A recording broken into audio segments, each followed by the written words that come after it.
Well, thousands of people have attended a rally in the Pakistani city of Lahore to call for the release of former Prime Minister Imran Khan. The demonstration was called by the party of the former leader, Pakistan Tehreek-e-Insaf.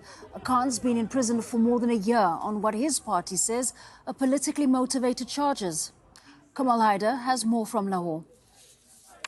The Pakistan Tehreek-e-Insaf had just 10 hours permission to hold that rally. They have been applying to hold a rally in Lahore. The government, of course, procrastinating on that issue.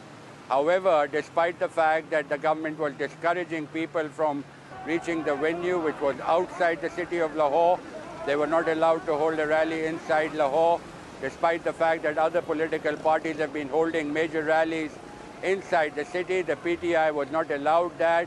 And then exactly at 13 GMT, all the electricity connections were cut off.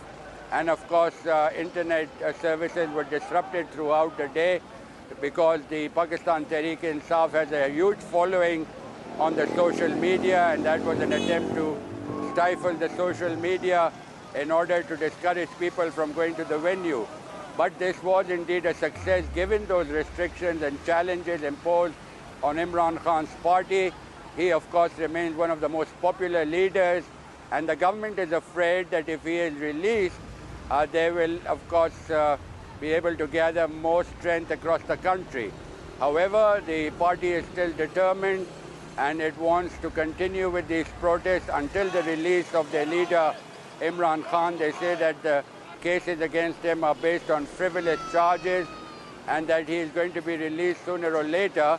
But the government is delaying that release in order to gain more time because they're afraid that if Imran Khan comes out of jail, he will pose a serious challenge to the status quo. Kamal Haider, Al Jazeera, Lahore.